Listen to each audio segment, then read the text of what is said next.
Japan के Osaka शहर के निकट किसी गांव में एक जैन मास्टर रहते थे।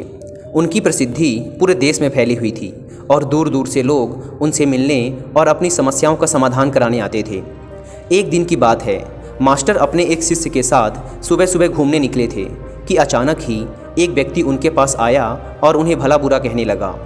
उसने पहले मास्टर के लिए बहुत से अपशब्द कहे, पर बावजूद इसके मास्टर मुस्कुराते हुए चलते रहे।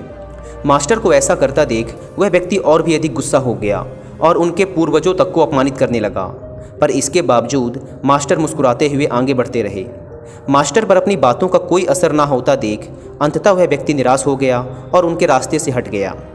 उस व्यक्ति के जाते ही शिष्य ने आश्चर्य से पूछा, मास्टर, आपने भला उस दुष्ट की बातों का जवाब क्यों नहीं दिया?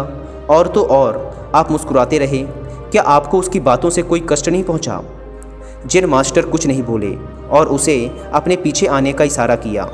कुछ देर चलने के बाद वे मास्टर के कक्ष तक पहुंच गए। मास्टर बोले, तुम यहीं रुको, मैं अंदर से अभी आया। मास्टर कुछ देर बाद एक मैला कपड़ा लेकर बाहर आए और उसे अपने शिष्य को देते हुए बोले, लो, अपने कपड़े उतार कर इसे पहन लो। कपड़ों से अजीब सी बदबू आ रही थी और शिष्य ने उन्हें हाथ में लेते ही दूर फेंक दिया। मास्टर बोले, क्या हुआ? तुम इन मैले कपड़ों को नहीं ग्रहण कर सकते ना? ठीक इसी तरह मैं भी उस व्यक्ति द्वारा फेंके हुए अपशब्दों को नहीं ग्रहण कर सकता।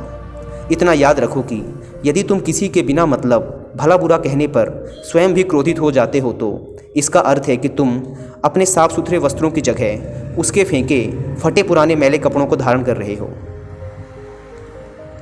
दोस्तों, इस जैन कहानी में गुरु ने शांत चित्त रहकर अपने आप पर और अपने विचारों पर काबू पाने की बात कही है।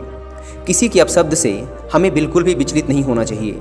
हमारे मन और तन पर सिर्फ हमारा ही कंट्रोल होना चाहिए।